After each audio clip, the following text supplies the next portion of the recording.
നടിയെ ആക്രമിച്ച കേസിൽ ദിലീപിനെതിരെ സംവിധായകൻ ബാലചന്ദ്രകുമാറിന്റെ വെളിപ്പെടുത്തൽ സംശയകരമെന്നാണ് കോടതി പറഞ്ഞത്. ദിലീപിനെ കാണാനെത്തിയത് സിനിമയുടെ ചർച്ചയ്ക്ക് വേണ്ടിയെന്ന് മൊഴി നൽകിയ ബാലചന്ദ്രകുമാർ പിന്നീട് അത് ഗൃഹപ്രവേശനത്തിന് എന്ന് തിരുത്തി എന്നാണ് കോടതി ചൂണ്ടിക്കാട്ടിയത്. ഗൃഹപ്രവേശന ചടങ്ങ് നടന്നതിന് തെളിവ് ഹാജരാക്കാൻ പ്രോസിക്യൂഷന് കഴിഞ്ഞിട്ടില്ല എന്നും നിരീക്ഷണമുണ്ട്. നിതിൻ അംബുജൻ വിവരങ്ങളുമായി. നിതിൻ, ഇതിൽ ബാലചന്ദ്രകുമാർ പറഞ്ഞിട്ടുള്ള പല കാര്യങ്ങളുണ്ട്, അതിൽ തെളിവുകളുണ്ട്, ശബ്ദ സന്ദേശങ്ങളുടേതുൾപ്പെടെയുള്ള തെളിവുകളൊക്കെ അന്ന് മാധ്യമങ്ങളിലൂടെ പുറത്തു വന്ന കുറേ കാര്യങ്ങളുണ്ട്. പക്ഷേ പ്രോസിക്യൂഷൻ ഇതൊന്നും കൃത്യമായി തന്നെ തെളിവ് എന്ന തരത്തിലേക്ക് കോടതിയെ ബോധ്യപ്പെടുത്താൻ കഴിഞ്ഞിട്ടില്ല. ബാലചന്ദ്രകുമാർ പറഞ്ഞതിൽ പൊരുത്തക്കേടുണ്ട്. ഇതൊക്കെയാണോ കോടതി ചൂണ്ടിക്കാട്ടിയത്? അനുജ, അത്തരം കാര്യങ്ങൾ തന്നെയാണ് കോടതി ചൂണ്ടിക്കാട്ടിയത്. നടി ആക്രമിക്കപ്പെട്ട കേസിലെ ഒരു പ്രധാനപ്പെട്ട വഴിത്തിരിവായിരുന്നു 2021 ബാലചന്ദ്രകുമാർ നടത്തിയ വെളിപ്പെടുത്തൽ. അതിനെ തുടർന്നുണ്ടായ ചില മൊഴികളും അതോടൊപ്പം തന്നെ തെളിവുകളും അന്ന് ബാലചന്ദ്രകുമാർ ഹാജരാക്കിയിരുന്നു. പിന്നീട് ഇതൊരു കേസിന്റെ ഒരു പ്രധാനപ്പെട്ട ഘട്ടത്തിലെത്തിക്കുമ്പോഴാണ് ഇങ്ങനെ ഒരു വെളിപ്പെടുത്തൽ വന്നത്. ഈ വെളിപ്പെടുത്തലിന് പിന്നിൽ ബി സന്ധ്യ എന്ന ആരോപണമാണ് ദിലീപ് മുൻപേ ഉന്നയിച്ചത്. അതിപ്പോൾ കോടതിയുടെ വിധിന്യായത്തിലും ദിലീപിന്റെ ആരോപണം എന്ന നിലയിൽ തന്നെ അത് ചൂണ്ടിക്കാട്ടുന്നുണ്ട്. മാത്രമല്ല, ഈ വിചാരണ നീട്ടിക്കൊണ്ടുപോകാൻ ബി സന്ധ്യ ഇടപെടൽ നടത്തി. ബി സന്ധ്യ ഇടപെടൽ തുടർന്നാണ് ഇത്തരത്തിൽ വിചാരണ നീട്ടിക്കൊണ്ടുപോവുക ഒരു ലക്ഷ്യം എന്നായിരുന്നു ബാലചന്ദ്രകുമാർ പറഞ്ഞിരിക്കുന്നത്. മാത്രമല്ല, സന്ധ്യയുടെ വിരമിക്കലിന് ശേഷം വിധി വരണമെന്ന നിർബന്ധ ബുദ്ധിയും ബി സന്ധ്യക്കുണ്ടായിരുന്നു. അത്തരത്തിലൊരു മൊഴിയും അതോടൊപ്പം തന്നെ ഈ വെളിപ്പെടുത്തലും കാരണം ഇത് അന്വേഷണം നീണ്ടുപോകുന്ന ഒരു സാഹചര്യമാണ് ഉണ്ടായത്.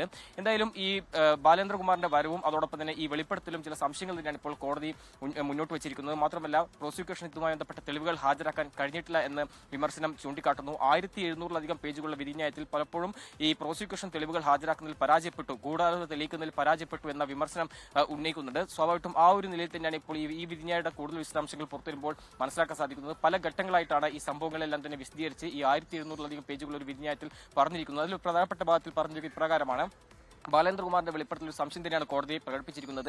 ദിലീപുമായുള്ള എല്ലാ കൂടിക്കാഴ്ചകളും പൾസർ സുനി വെളിപ്പെടുത്തിയിരുന്നു. പക്ഷേ ഈ കുറ്റകൃത്യം നടക്കുന്നത് 2017 ഫെബ്രുവരി 17-നാണ്. അതിന് ഏതാനും ദിവസങ്ങൾക്ക് മുമ്പ് ഡിസംബർ 26, 2016 നടന്ന ഈ കൂടിക്കാഴ്ച സംബന്ധിച്ച് പൾസർ ഒരു ഘട്ടത്തിൽ പോലും വെളിപ്പെടുത്തിയിരുന്നില്ല. പക്ഷേ ബാലചന്ദ്രകുമാർ ഇത്തരം ഒരു കൂടിക്കാഴ്ചയെക്കുറിച്ച് ഒരു മൊഴി നൽകിയിട്ടുണ്ട്. പക്ഷേ ആ മൊഴിയെ സാധൂകരിക്കുന്ന യാതൊരു തെളിവും തന്നെ ഹാജരാക്കാൻ കഴിഞ്ഞിട്ടില്ല. പൾസർ സുനി പോലും പല ഘട്ടങ്ങളിൽ ഗൂഢാലോചനയുമായി ബന്ധപ്പെട്ട് പൾസർ സുനി പല വെളിപ്പെടുത്തൽ നടത്തിയെങ്കിൽ പോലും പൾസർ സുനി പോലും ഇത്തരം ഒരു മീറ്റിംഗിനെ കുറിച്ച് പറഞ്ഞിട്ടില്ല എന്നാണ് കോടതിയുടെ വിധിന്യായത്തിൽ പറഞ്ഞിരിക്കുന്നത്.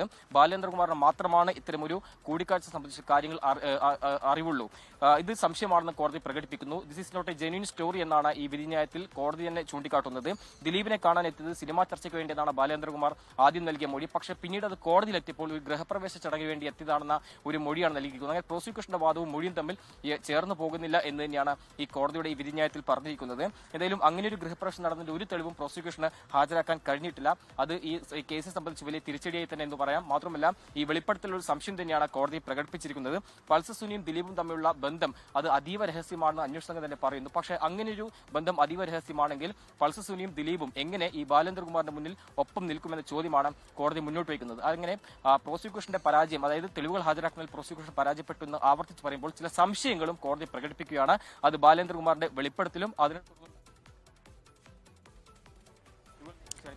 നടിയെ ആക്രമിച്ച കേസിലാണ് ഇപ്പോൾ കോടതി പറഞ്ഞിട്ടുള്ള പല കാര്യങ്ങളിലും അതിൽ വിധിന്യായത്തിന്റെ വിശദാംശങ്ങൾ പുറത്തു വന്നുകൊണ്ടിരിക്കുകയാണ്. ബാലചന്ദ്രകുമാർ നടത്തിയ വെളിപ്പെടുത്തലുമായി ബന്ധപ്പെട്ട് കോടതി സംശയം പ്രകടിപ്പിച്ചിരിക്കുന്നു എന്നുള്ളത്. അതിന്റെ വിവരങ്ങളാണ് നിതിൻ അംബുജൻ നൽകിക്കൊണ്ടിരിക്കുന്നത്. അതിൽ ഏറ്റവും പ്രധാനമായി ബാലചന്ദ്രകുമാർ തന്നെ പറഞ്ഞതിൽ ചില പൊരുത്തക്കേടുകളുണ്ട്. ആദ്യം പറയുന്നത് സിനിമാ ചർച്ചകൾക്ക് വേണ്ടി ദിലീപിനെ കാണാനെത്തി എന്നതാണ്. പക്ഷെ പിന്നീട് അത് ഗൃഹപ്രവേശനത്തിന് എന്ന് തിരുത്തി പറയുന്നുണ്ട്. അങ്ങനെ ഒരു ചടങ്ങ് നടന്നതിന് തെളിവ് ഹാജരാക്കാൻ പ്രോസിക്യൂഷന് കഴിഞ്ഞിട്ടില്ല എന്നുള്ളതാണ് കോടതി പറഞ്ഞിട്ടുള്ളത്. അപ്പോൾ അതിലൊക്കെ ആകപ്പാടെ പൊരുത്തക്കേടുകളുണ്ട്, സംശയമുണ്ട്. ഈ പറയുന്നതിൽ എന്താണ് അതിന്റെ മോട്ടീവ് എന്നുള്ളതിൽ കോടതിക്ക് സംശയമുണ്ട്. അത് സംശയാതീതമായി തെളിയിക്കാൻ പ്രോസിക്യൂഷന് കഴിഞ്ഞിട്ടില്ല എന്നാണ് ഇപ്പോൾ വിധിന്യായത്തിൽ പറഞ്ഞിട്ടുള്ളത്. വിധിന്യായത്തിന്റെ കൂടുതൽ വിശദാംശങ്ങളാണ് പുറത്തു വന്നുകൊണ്ടിരിക്കുന്നത്. പേജുകൾ കൂടുതലുള്ളത് കൊണ്ട് തന്നെ അത് പല ദിവസങ്ങളിലായി അതിന്റെ വിധിന്യായങ്ങൾ പ്രധാനപ്പെട്ട ഭാഗങ്ങൾ ഉൾപ്പെടെ പല ദിവസങ്ങളിലായി ഇങ്ങനെ പുറത്തു വന്നുകൊണ്ടിരിക്കുന്നു എന്നുള്ളതാണ്. സംശയം പ്രകടിപ്പിച്ചിരിക്കുന്നു ബാലചന്ദ്രകുമാർ. പിന്നീട് രണ്ടാം ഘട്ടത്തിൽ നടത്തിയ വെളിപ്പെടുത്തൽ അത് ഒരു അനുബന്ധ കുറ്റപത്രത്തിലേക്കൊക്കെ പോയിട്ടുണ്ട് എന്നത് നമുക്ക് ഓർമ്മയുള്ള കാര്യമാണ്. അവിടെ കൂടുതൽ കാര്യങ്ങൾ അദ്ദേഹം വെളിപ്പെടുത്തിയിരുന്നു. മാധ്യമങ്ങളോടും തനിക്ക് പറയാനുള്ള കാര്യങ്ങളൊക്കെ ബാലചന്ദ്രകുമാർ അന്ന് തുറന്നു പറഞ്ഞിരുന്നതാണ്. പക്ഷേ അതിൽ സംശയാതീതമായി പ്രോസിക്യൂഷന് തെളിയിക്കാൻ കഴിഞ്ഞിട്ടില്ല. മറ്റൊന്ന്, ബാലചന്ദ്രകുമാർ മൊഴി പലതരത്തിലേക്ക് മാറ്റി പറഞ്ഞിട്ടുണ്ട്. സിനിമാ ചർച്ചകൾ എന്ന് പറയുന്നു, പക്ഷെ പിന്നീട് ഗൃഹപ്രവേശം എന്ന് പറയുന്നു. എന്നാൽ അങ്ങനെ ഒരു ഗൃഹപ്രവേശ ചടങ്ങ് നടന്നിട്ടില്ല എന്നുള്ളതാണ് കോടതി ചൂണ്ടിക്കാട്ടിയത്. നിതിൻ അംബുജനാണ് വിവരങ്ങൾ നൽകിയത്.